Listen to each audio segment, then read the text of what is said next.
Just like you, we all suffer from procrastination. We put things off, make excuses, and hope deadlines would never come due.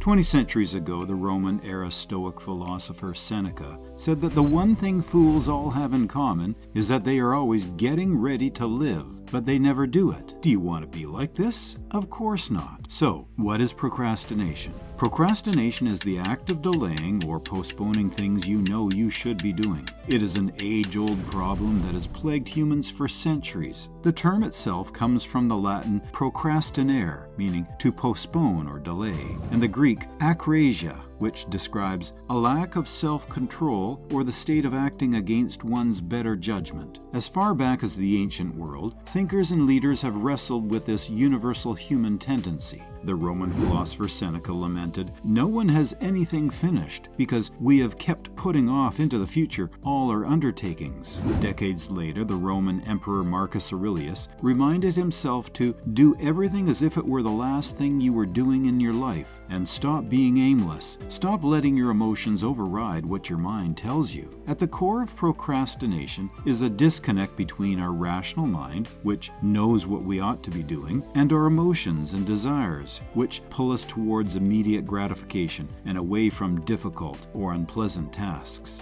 This conflict between reason and impulse has been a persistent struggle for humanity, recognized and grappled with by some of the greatest thinkers of the ancient world. Even these wise figures from the past could not figure easy solutions to the problem of procrastination. It remains a universal human experience, a temptation that we all face in our daily lives despite our best efforts to overcome it. The ancient origins and the enduring nature of this issue speak to its deep-rooted hold on the human psyche.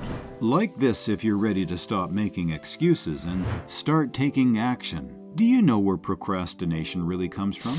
It all starts in a little part of your brain called the amygdala. Now, the amygdala is like the emotional center of your brain. It's the part that's responsible for processing all those feelings of fear, stress, and anxiety. And when you've got a task that's just not that appealing, your amygdala goes into overdrive. It's like your brain is saying, "Nope, nope, nope, I don't want to do that boring thing. Let's go watch cat videos instead." And that's where the procrastination starts to kick in. You see, the amygdala loves instant gratification. It wants that quick hit of dopamine from scrolling social media or binge-watching films. But when you've got a big, difficult project looming, your amygdala starts to freak out. It's trying to convince you to put off that task for as long as possible. And before you know it, you're knee-deep in procrastination, wondering how you got there. Okay, now, why do we procrastinate? You know, one of the big reasons we tend to put things off is because we're just straight-up perfectionists. We get it in our heads thinking everything has to be like absolute perfection before we can even start. It's crazy, right? We end up getting paralyzed with this idea that things have to be perfect, and then we just never end up doing anything at all.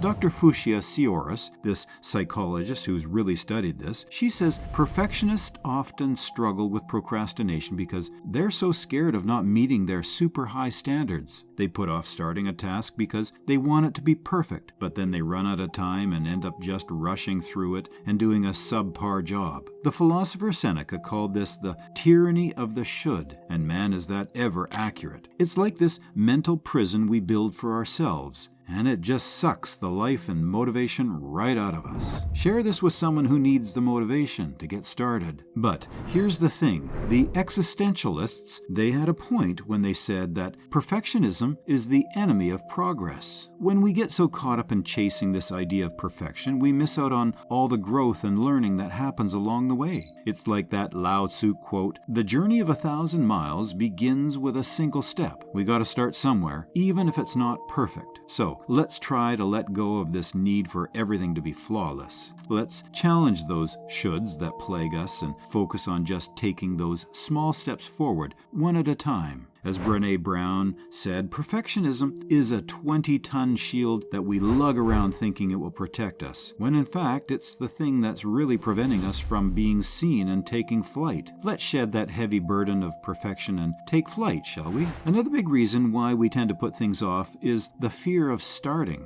No matter how much we want to move forward, we just can't seem to bring ourselves to take that first step. It's so easy to get stuck in this cycle of overthinking and self-doubt. We psych ourselves out, convincing ourselves that we're not ready or that we don't have what it takes to tackle the task at hand. And before we know it, time has slipped away and we're left feeling guilty and frustrated with ourselves. The thing is, we're not alone in this struggle. Even the most accomplished people have had to overcome that initial fear of starting at some point. As the famous writer Mark Twain once said, "The secret of getting ahead is getting started." It's all about mustering up the courage to take that first step, even when it feels impossibly hard. And you know what? Once we do get started, the fear often starts to melt away. It's like once we get the momentum going, we realize that the dread we felt was actually way worse than the reality of the situation. Sure, it might not be easy, but we've got this. Studies by renowned experts like Dr. Timothy Pychyl have shown that this paralysis